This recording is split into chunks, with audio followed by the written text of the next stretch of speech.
Hello, and a warm welcome to the program, People, Politics, and Power. I am Imoni Amarere.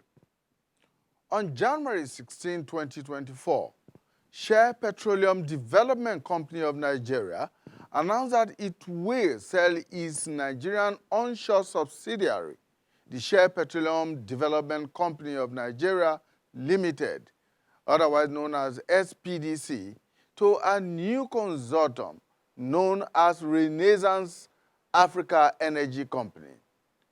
Renaissance is made up of 5 oil companies: ND Western, Aradel Energy, First E&P, Watersmith, and Petroleum. The completion of the transaction is subject to approval by the Nigerian government and of course, which has said it is ready to approve the deal worth $2.8 billion, subject, of course, to the terms of the agreement. Shell stated that the transaction has been designed to preserve SPDC's operating capabilities for the benefit of the joint venture and the full range of SPDC's operations and its systems. These include the technical expertise, management systems, and processes that SPDC implements on behalf of all the companies in the SPDC joint venture. The staff will also continue to be employed by the company as it transitions to new ownership. Now, when the deal is completed, Shell said it will retain a role in supporting the management of the SPDC joint venture facilities that supply a major portion of the feed gas to Nigeria liquefied natural gas, NLNG, to help Nigeria achieve maximum value from the NLNG. Now, the planned sale of the onshore assets to the Renaissance Consortium has since then been generating heated controversy among industry experts and environmental activists. An environmental group said at a news conference in Abuja during the week that Nigeria is the only country on earth that will permit an international oil company to destroy her ecosystem and her environment and divest its investment without any remediation or penalty.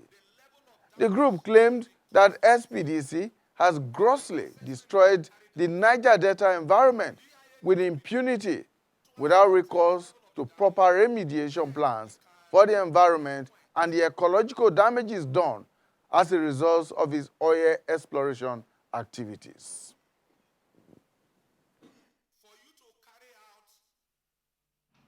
A compensation, there is a process. So the government or those in charge need to embark on that process for us to evaluate the level of damage that has been caused to this area. A need assessment need to be carried out, and EIA need to be done to ascertain the level of the damage.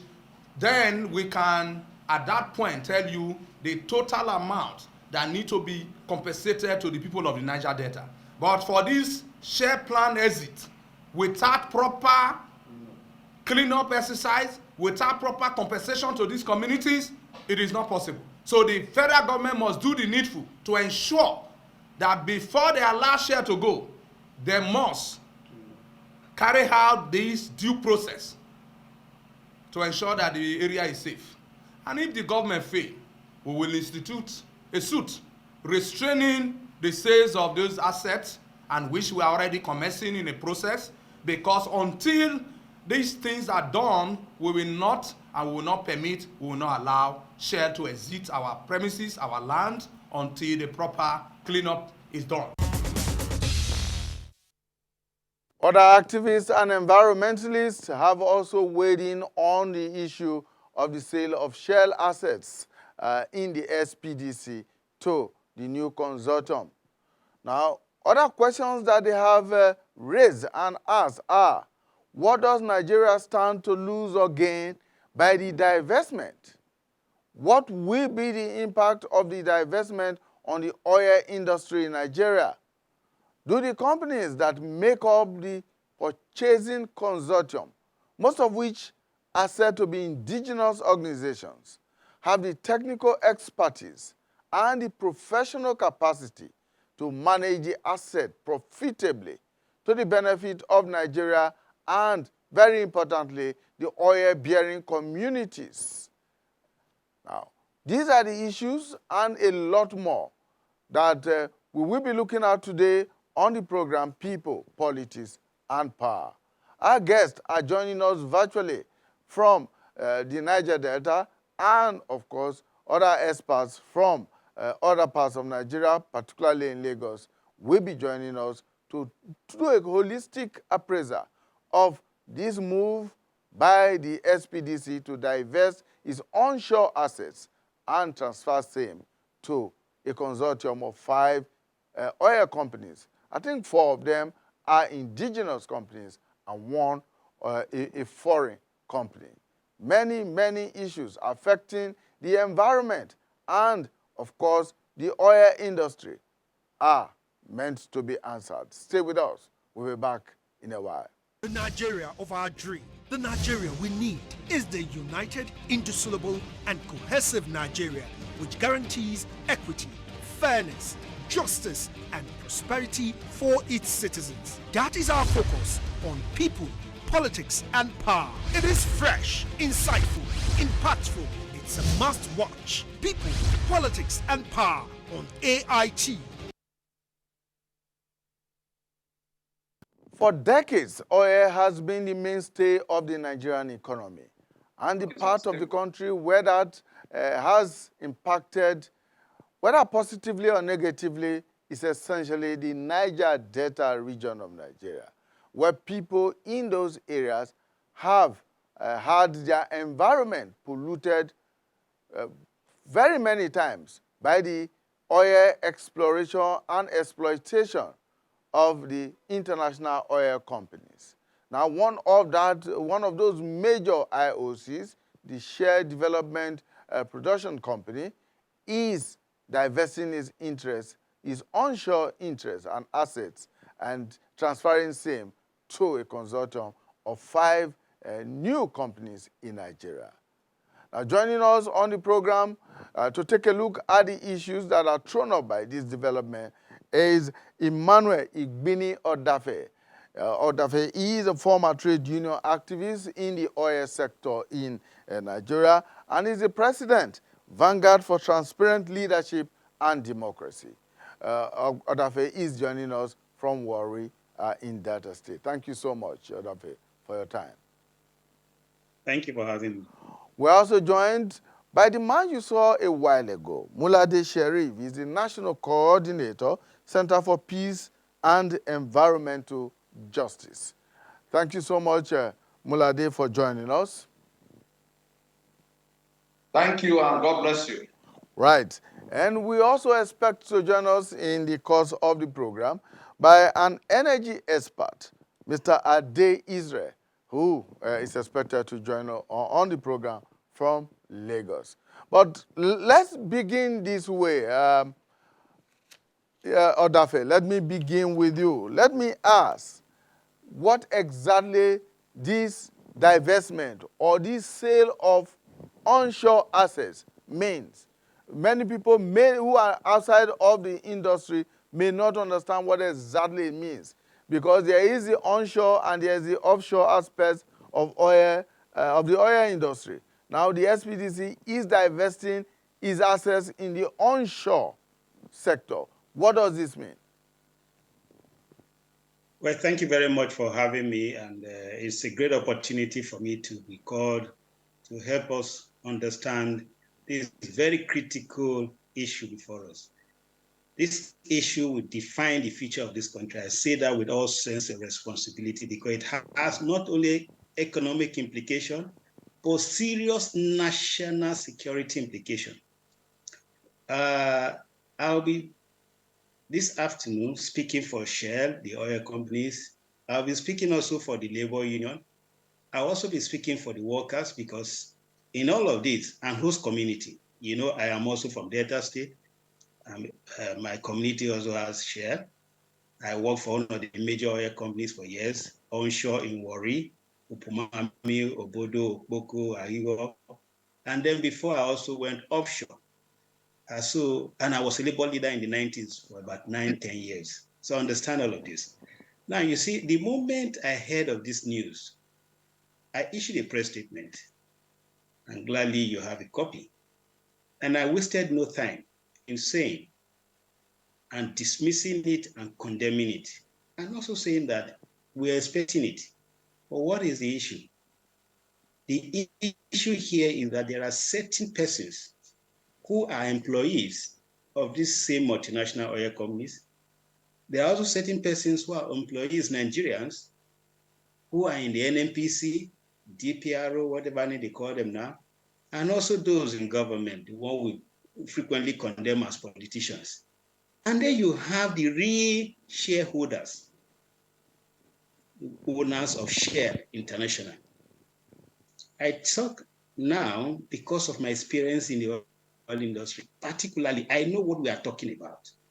And when I was a labor leader, far back 1999, in fact, before then, I started fighting within my own company. And then I could not hold it any longer because of the spirit of patriotism, because I saw all the level of magnitude of crime committed by this country, against this country, against our people. And I granted an interview where I exposed the magnitude of the rot in the upstream sector, particularly in the multinational angle of it. And of course, that cost me my job. For 23, 24 years now, I've been fighting to get justice back to my office, no way. But that's okay, part of the sacrifice in life. Now, what is this said about? I merely say that this is the fraudulent. Because when people say Shell wants to $2.something billion for their asset, I ask my question, what asset is Shell talking about? Do they still have any asset in Nigeria? No, please. No. I will challenge anybody. Call the topmost management staff of Shell to come and challenge me. No. Because over these years, Shell has been in Nigeria since 1956. And gradually, because of magnitude of corruption, they have deliberately, when I mean Shell, I'm again talking about the employees employed by the shareholders of Shell. Now you have what we call inflation of contract projects, something that will cost maybe $10,000. They will inflate it to almost $20,000. Don't forget the fact that this share we're talking about is into joint venture as of today with the Nigerian nation. Shell is only having 30% of that joint venture, and the my company Total has 5%, RG 5, then Nigeria 55%. But Shell is the operator. Whatever they declare, we take. Because those of us who are Nigerians in the NNPC, DPRO, I don't know what has happened to our, the spirit of patriotism. Now, Odafe, let me interrupt you there. When you say that Shell does not have any assets at the moment, this is a company that started operating, as you say, since 1956. It must have made a number and a lot of investments in its operations over that period. So it cannot be totally correct that it does not have any assets. Nkumbo Namara, I speak as an authority in this matter, with due respect. I worked for Total. I worked in the production department, which is the core of the business of the oil industries. So I'm not just talking as somebody who read a textbook somewhere or hearing from somebody. I am telling you what I know. And I said, in the year 2000, March to be precise, I granted an interview to the newspaper. And I revealed this magnitude of fraud against the Nigerian state, against even the shareholders of Shell, of Total, then F, of Ajib, because those people are innocent. The magnitude of fraud in the oil sector, particularly upstream, operated by this multinational, is mind-blowing. So when I say it and I say that Shell does not have any asset, they are not entitled to a dime. Quote me. I have told us here that if since 1956, their books for their cost, not only share, now I'm using share because we are discussing share, but I'm saying that it is the same for all the IOCs that have been operating in Nigeria. Now, I have given you a clear example that you inflate a cost of maybe a plant from $10,000 to $20,000, and then you now expect Nigeria being having a 55% or 60% of the joint venture agreement to pay. Naturally, what you have done is that you have transferred the entire cost to Nigeria. So over the years, actually, what we have been operating is that the multinational companies, through their employees, not all of them, but the corrupt ones, have actually made Nigeria to be, paying 100% of the cost of operation. It is a known fact. It's not that people don't want to say it. So how can you not claim that they have asset? Asset where? In fact, I watched a documentary where they say part of the asset is the oil reserve. Are you the owner? This is our property. When I mean our property for Nigeria, you just came as an operator. Did you bring crude oil from UK or wherever they come and deposit in Nigeria? What are we talking about? I'm a Okay. petroleum engineer. All right, What is David, it? let me bring in Mulade into this discussion now. Mulade, you and your colleagues addressed the press conference during the week and you expressed some concerns. This area, the Niger Delta, is an area where you have been operating as activists for over a period of time. What exactly are your concerns about this planned divestment of share and transfer of ownership to a consortium of the 5 oil companies? Well, first and foremost, let me thank you for bringing me to this program to express our concern and feelings concerning the sales of share assets, diverting some of his assets to indigenous firms. Ordinarily, we have no business with Shell selling off their assets if truly they wish to sell. But our concern as a Niger Delta, as a people, we are worried that we have several pending issues with SPDC, ranging from environmental degradation to underdevelopment of the region. Like as my colleague earlier said, Shell Petroleum Development Company, then known as Shell BP, came into Nigeria. And the first oil were discovered in Oloibiri, current Bayelsa State. Today, Oloibiri is an history. There is nothing to show that this was an oil-producing community. Neither did the Nigerian government also feel it or find it important to make Oloibiri an historian background. That is on one side.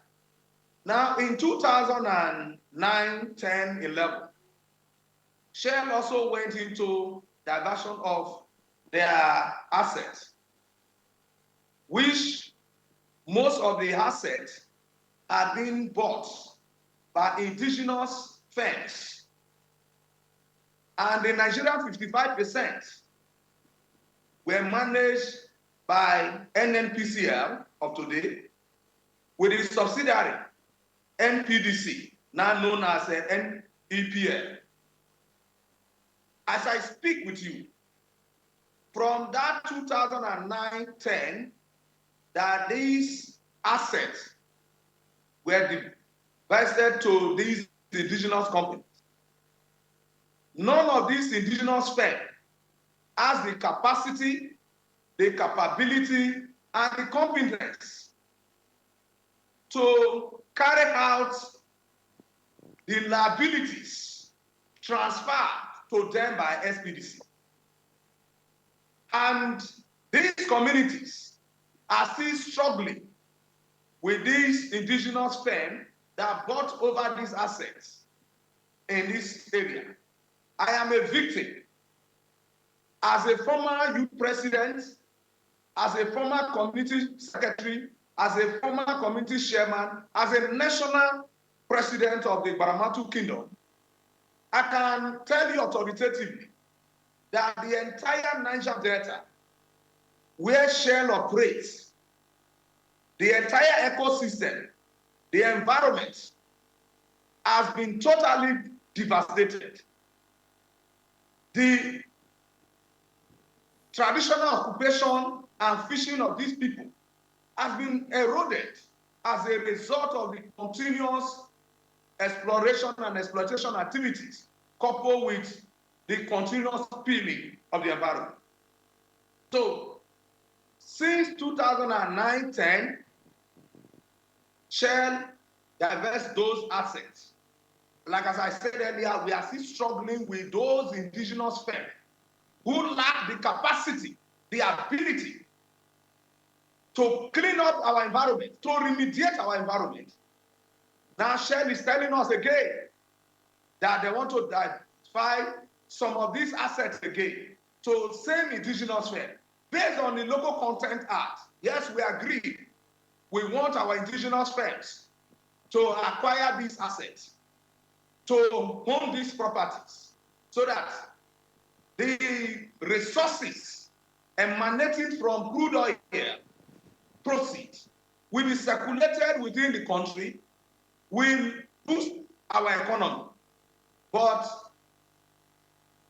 the liabilities left by Shell, because since 1956, let me say, well, that was when oil was discovered. Since 1958 and 59, when exploitation begins, since then till date, no proper remediation has been carried out. The entire Niger Delta environment has been destroyed, devastated, from Akwa Ibom down to Ondo State. In the Niger Delta, this entire region has been destroyed. Now you want to spy these assets. You must do the needful. We are shocked, but we are not surprised that the Nigerian government is ready to assent to the deal. Why? Because most of these firms, these 5 firms mentioned, investigate the owners, investigate the owners of this firm. They are highly placed Nigerians that owns them politically, or they are having indirect deeds to acquire this property. Because in 2009, 10, 11, it is what we experienced in this area. So this time, we are saying that we will not allow that until the area is cleaned up, a proper remediation is done, then they can decide those assets. Okay. If not, Okay, we Mr. are not ready to do with Shell.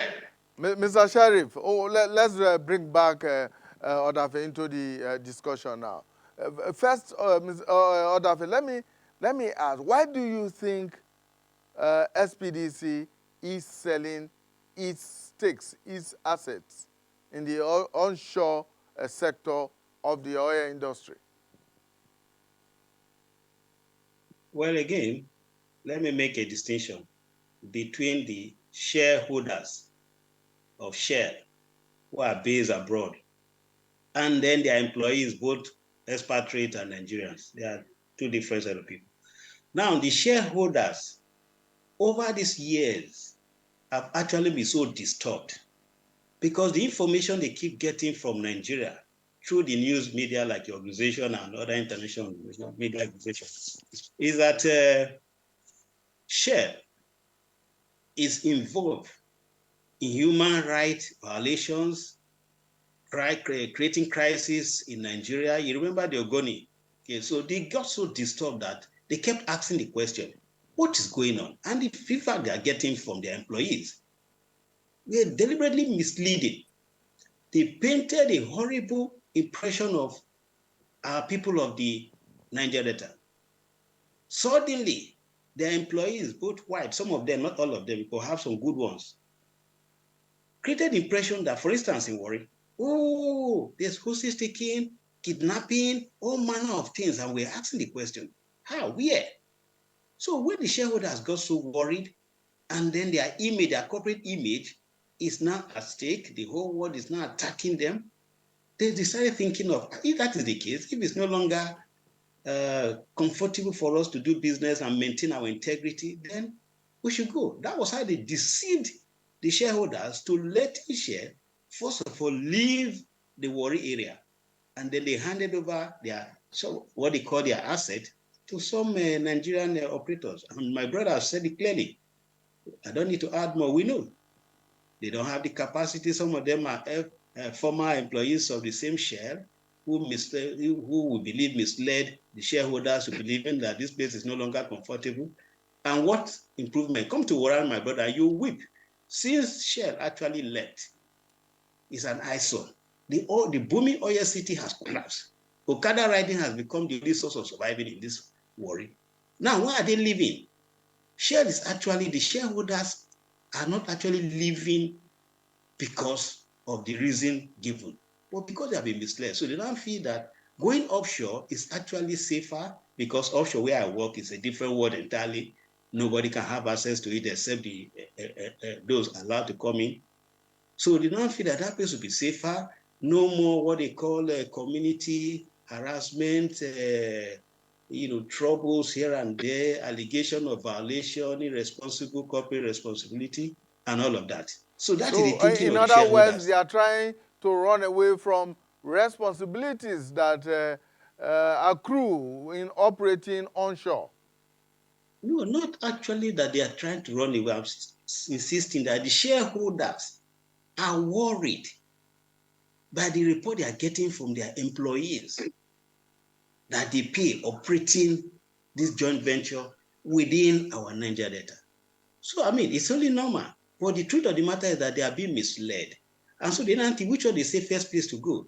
Then secondly, I can tell you from what I know of the industry, I have worked onshore, offshore, is that what is happening offshore, I pity this country. Whatever they like, they declare for Nigerians. The federal government does not know, has never known before.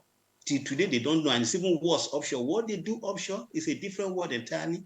Whatever they declare. Crude oil is being stolen. No, do you say crude oil in Makaba, my brother? We don't say crude oil in Makaba market now, main market here. So what they do offshore is it is stealing in tanker, in millions. Whatever they tell us, we take. So remember, when Shell started in Nigeria, when the British colonial masters were in charge, Shell took over the entire onshore of this country from north to south. They had all the mining license or prospecting licenses. And then when the Americans came, they didn't allow them access to onshore. They said, if you want, go offshore, because then offshore technology was not quite robust. And so it is too risky to go offshore. But the likes of Texaco, it's not even Chevron, Texaco, Gulf, Mobil, those American companies, they have offshore technology. So that's why they went offshore. But Shell was comfortable onshore. But suddenly, they now realize that offshore is the big thing. You can make money, no so-called community wahala. Government cannot even come and probe. Civil society organizations cannot even come there. So whatever you like, you do. So that is why you see all of them are running offshore now, because it's a no man's land, if you want to put it that way. That is the truth of the matter. And I can say it, and I challenge anybody from any of these oil companies to come and square up with me here. In fact, I was expecting that one of them would come. So the reason for wanting to divest is not actually that, oh, there's too much trouble here. It is because offshore there, nobody's in control. Whatever you like, you just declare. Whatever you declare, you will take. Those who are in government, whatever they see, it's even good enough for them. Yes, Mr. Igbini, what we are then saying here is that it appears that the offshore segment of this business has become more lucrative than the offshore. And so all the other companies are beginning to move to offshore and abandoning the onshore segment of this business. But here is a consortium of 5, well, mostly indigenous companies, very eager to acquire the onshore assets and continue with the business of exploration and exploitation onshore.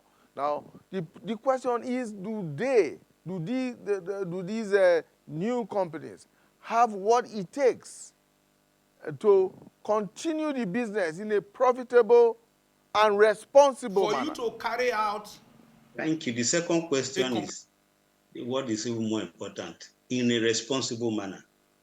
Let me set the record straight again. It is still cheaper and more profitable to produce onshore than producing offshore. Offshore is more expensive till tomorrow because of the technology and the risk. You fly your helicopter in and out, but here you just have your office here in Ogunu Road, and then you just take a boat, and then you're at Egua, you're at the Batan and all those things with ease. Okay? So the like I said, it is all about running away from where civil society organizations can easily call for probe into your activities. In offshore, nobody has access there except themselves and whoever they and those in Abuja, in NNPC or whatever name they call themselves. That is one NNPC, whether kill this country or will kill that NNPC, because that is a major problem. Whoever passed that NNPCL does not love this country. I have to say that I've been warning us. We don't know the danger. Now, having said this, you're talking about those who are buying it now. What are they coming to do? How many of them, what expertise do they have? Most of these feeds, this asset we are producing, they have no problem. So those guys will just sit down in the comfort of their houses, wherever they are in the world, like Banana Island and all those things, and they just be making money, you know.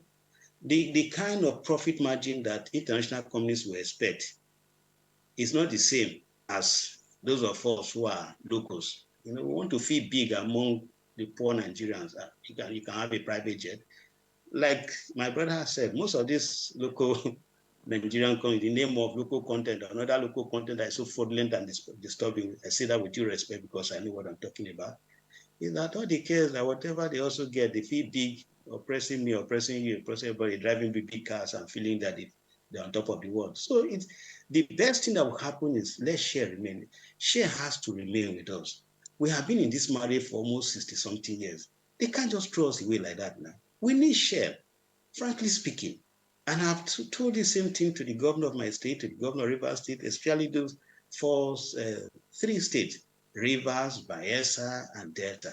These governors should come together and go and meet Shell. The good thing is that the group managing director of Shell right now, our brother, he's a Warri guy. He grew up in Warri here, for what I heard. I attended federal government college. Most of those guys are not happy that Shell will be leaving Warri. So let them come back because Shell still have a lot to do to help us. But what Shell, F, and the rest of them should do, the shareholders, I call on them, is to probe into their system and root out those corrupt elements that they have employed, both whites and black. It happened in my company. In fact, at the time we had an MD who was sent from Paris to come, and she was so tough, a no-nonsense woman, known for anti-corruption. And before she started her work, what did you see? They gang up against her, used the Nigerian agent in Abuja, and then sent her back home. So the problem is with us, majorly, and I can tell you that. So all these guys who are coming, they don't have the competence. Go and see what they do to Nigerian workers now. What an employee earns if you are a direct staff of Shell or Total or Ajib will be more than 10 times what your colleague with the same qualification doing the same job earn under this local so-called local Nigerian-owned petroleum industries. They treat them like slaves. In our days, you will eat. Oh God, I feel pain as a labor leader, and I wonder what the union leaders are doing these days. The workers are treated as slaves. Our members of our host communities, the same thing. If you talk, they will use your own brother against you to fight you. And you know, when these Nigerians come, The next now, when you protest, instead of them to address the issue, they will tell, hey, so you are the one who want to come and fight me. They now take it personal just to make sure they attack you. So you see, that's why I talked about the national security. We must be very, very careful what we are toying with. We must be very, very careful. It has a national security implication. And I've been warning this Nigerian nation, and that is why I advised President Buhari as soon as he took over. I said, don't appoint anybody as Minister of Petroleum Resources. Assume that position yourself because you're the commander-in-chief of the armed forces. Although he failed, I also advised Tinubu, don't make that mistake. You must be the Minister of Petroleum Resources so we can hold you responsible because you have what it takes. You can direct. Look at what is happening in our world here now. Every day I'm hearing of crude oil theft. And that's why I asked the question, Mulade, my brother, do we sell crude oil here? Do they sell crude oil in the Besu market here? Have you seen anywhere? No. So why are they accusing our people?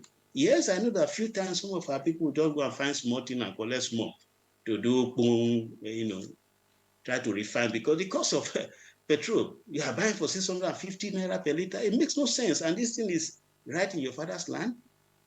So you can see the level of irresponsibility with due respect by most of us who are privileged to be in government.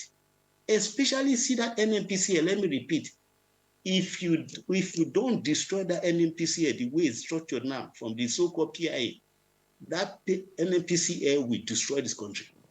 All right. Take it from me.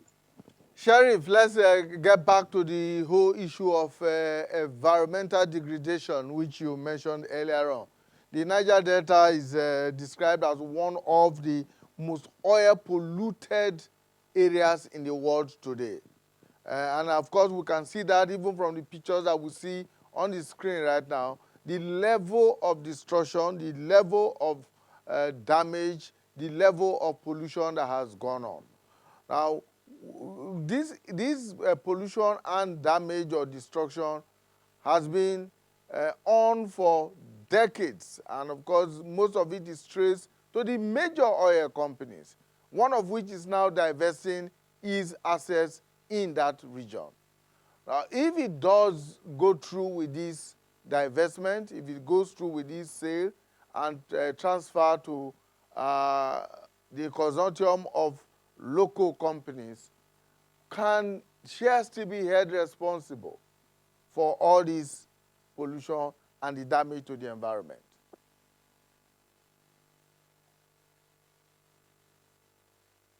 Sheriff, we can't hear you.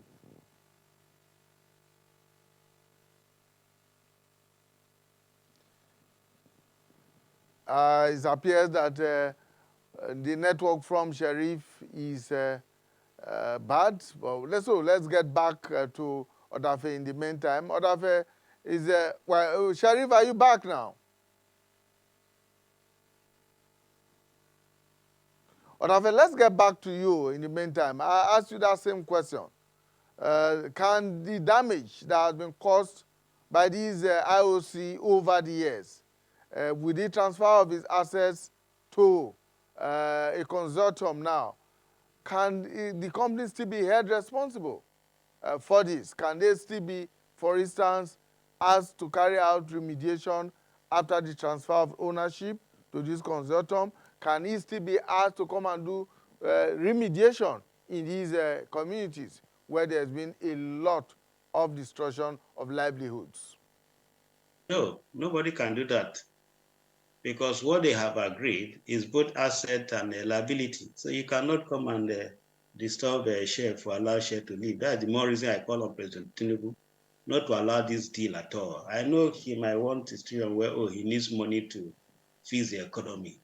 He might be tempted. People put pressure on him. This is an opportunity. You sell this, allow share money. No. So we cannot. But let me now clarify some of what I see in the media. Actually, the vandalization you are seeing, the pollution, I'm being sincere. I will tell you that majority is actually deliberate by some persons, not shared.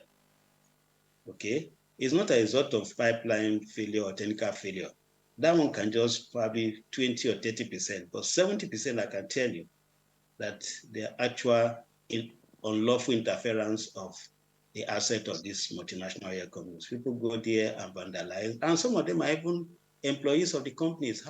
Why, you ask myself, why would they be part of it? It's a deal because you have a department in these companies who are in charge of maintenance of the pipeline, and so it's a deal. You also have a legal department where once anything is done, they are the first to say, okay, in fact, they run some kind of deal with some of our people. When I mean our people, Nigerians, and so, okay, this is a deal. Put your claim, and they put a claim, and they go to court and do all those things, and then they do share, kill and divide, and they share. So it's a terrible thing. So the whole system started collapsing somewhere around 1993. I remember Share had one of the best MDs I've ever seen. One Mr. Brian Anthony Lava. In fact, that guy is like a father. Some workers of Shell actually named their children after their sons after that man. He brought so much sanity. He also made the workers feel that sense of, pride to say we're employees of this company. These are the kind of people we expect to manage these multinationals in Nigeria. Companies in Nigeria. Okay, So we should look inward. let me go to the second leg of that question. If Share cannot be held liable for the damage caused during its operation in Nigeria, can the new owners of the assets purchased from Share be held liable? Can they be sued? Can they be made to carry out remediation and possibly compensation to oil-bearing communities? Of course, the deal is that they will inherit both the liability. But the question is, these persons who are coming now, are they really interested in the liability? I can answer that question straight away, no. And any attempt by my people like my brothers, Molade Sharif, to say, okay, you must come. Before you know it, they will not take it personal. What if the person on the other side, one of the 4 or 5 companies now coming in, is probably somebody who is also from Delta State or Niger Delta? The next thing, he will just declare it as a personal war instead of going to address the issue. But you see, when you have the multinationals operating, they have an international ethics that they are being very careful. So they will quickly, their response, the way they approach it is different from the way we approach it. I'm telling you what is happening. We have most of these local companies here now. Go and see what they do in our communities now. The way they flare gas is far more than the way the multinationals used to do. I don't want to mention any names, so it doesn't look as if I'm indicting anybody, but this is what we know.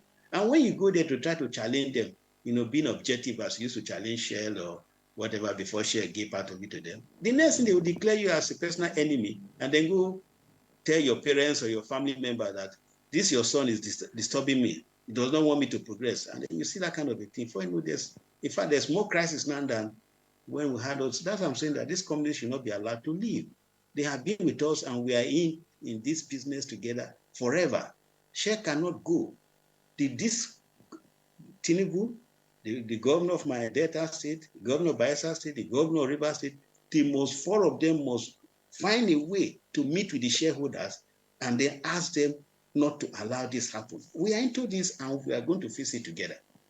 Now, so not these local ones. So can this sale be stopped or at least held in abeyance until, of course, some of these conditions that you talk about are met? Is that possible? And what can be done? I actually would have loved to ask Mulade Sharif to weigh in on this issue, but he appears to have disappeared now from the network. But Odafe, is it possible to delay this sale? First of all, is it possible? What says? I've told you here that Shell is not entitled to an asset. They are not. So what says? There's no sales have an issue. As we are speaking, Shell does not have any right, no asset here, not only Shell. All because right. I've given the reason. So okay, let's bring it is for the president Sharif to back say, now. Sharif no, is must in not now, stop. so let's bring him back. We'll come back to you, Mr. Igbini. Sharif, thank you for rejoining us. Yes. So I ask the question, can this asset sale, can it be stopped? Can it be delayed to meet certain conditions and do some of the things that you talked about earlier on, remediation, compensation, and whatever? And if it can, what is the way out?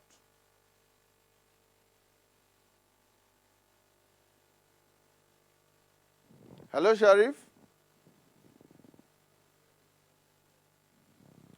Well, network appears to be very bad where Sharif is off and on. President Bola Ahmed Tinubu need to hear the cries of the people. Need to listen to the people of the Niger Delta. We are not just crying, we are not just shouting, we are not just calling on this.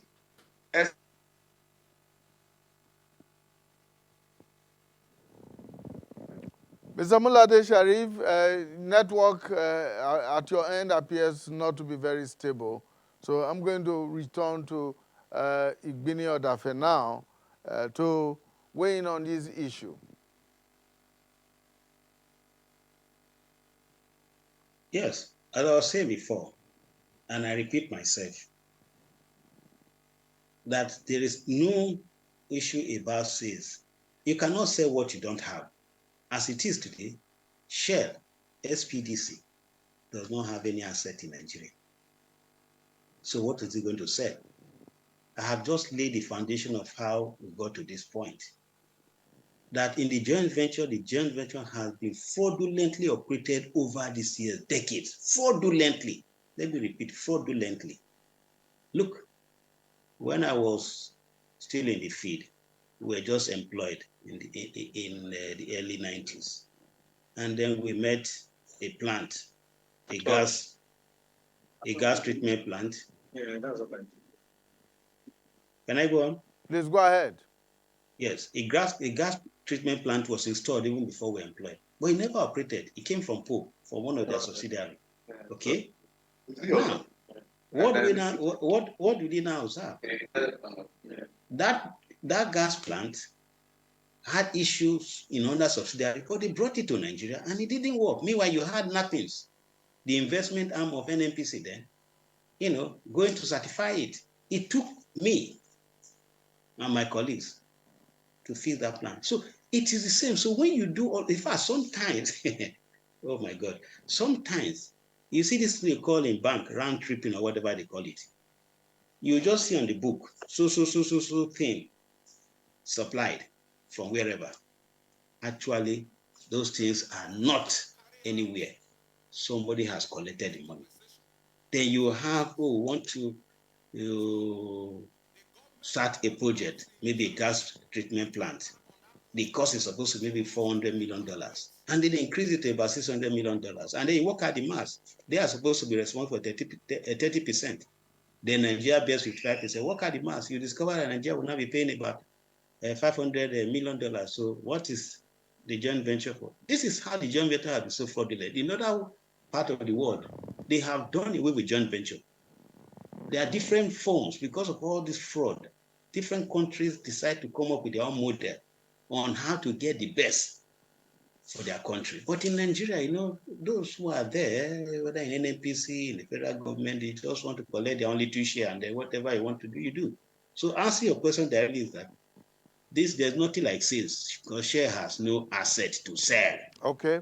We have very limited time left on the program. Let's see if we can reconnect with Mulade to give us what he thinks is the way forward at this point in time.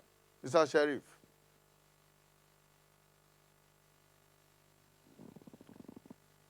Mr. Sharif, you need to unmute so that we can hear you.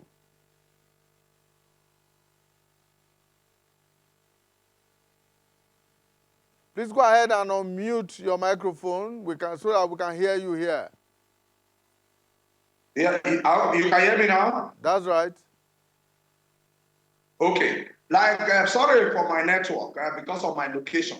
What I was trying to say is that the first option we have is for Mr. President to listen to the people of the Niger Delta. It's for Mr. President to hear to the cry of the people. Why are these people shouting? Why are they crying over proposed share divestment of this investment? Now, the issue about the pollution, the devastation of the ecosystem, the environment, is no longer in news. You can see it on your screen that if you travel across the Niger Delta, you will be shocked, you will be amazed. The entire onshore has been destroyed by SPDC and other IOCs operating in this area.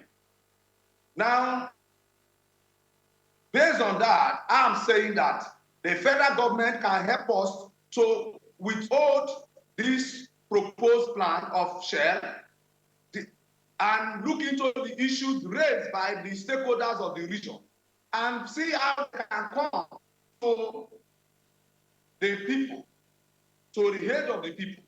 Now, beyond that, as the stakeholders, the other option we have is to restrain Shell through the court process from selling these assets, because these indigenous firms that they are likely to buy these assets, so many of us, they don't have the capacity, they don't have the ability, they don't have the competence.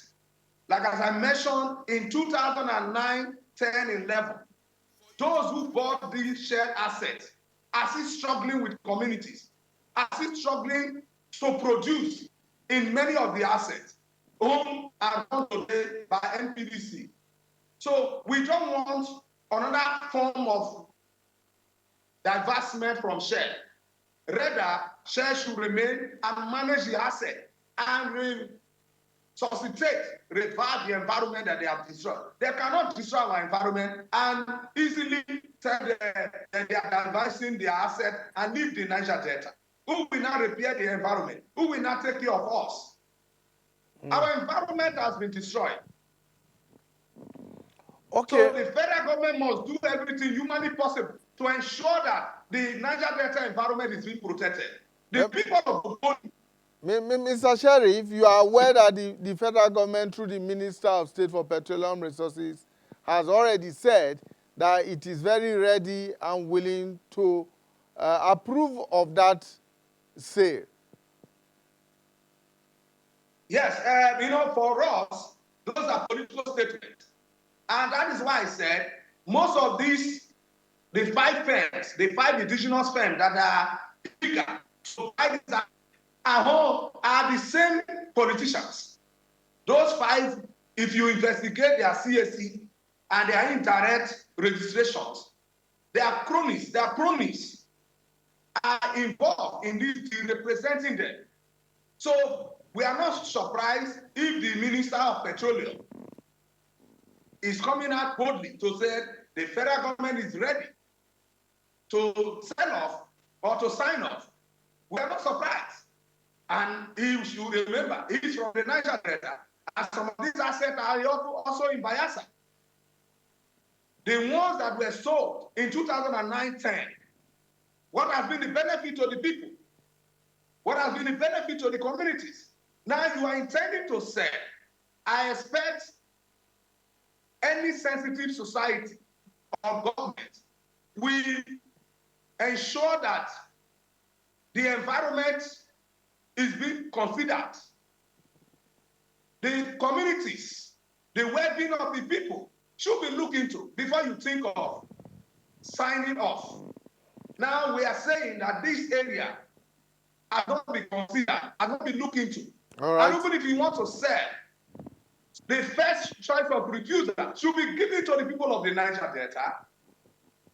Okay. Who is involved? Because even the last sales, they are all people from outside the Niger Delta. They were involved in the buying. So they don't care, they don't bother about the region. They don't bother about the environment. All right, Mr. Mulade Sharif, let's leave it at that environment. for now. Let's leave it at that for now. Our time is up. We must go. But, of course, this is an ongoing discussion. We will revisit it as we follow the developments. And hopefully we should be able to have your voices again on the program to look at those developments when they do arise. But for now, I must thank you, Mulade Sharif, National Coordinator, Center for Peace and environmental justice. Thank you so much for joining us. And Mr. Emmanuel Igbini-Odafe, a former trade union activist in the oil sector, in the 90s especially, and he's currently the president, Vanguard for Transparent Leadership and Democracy, who also joined us from Warri, the oil city in Delta State. Thank you, gentlemen, for your time. And thank for you very our much for viewers having us. right out there, we want to thank you for investing your time with us. Join us again when we bring you another edition of the program, People, Politics, and Power.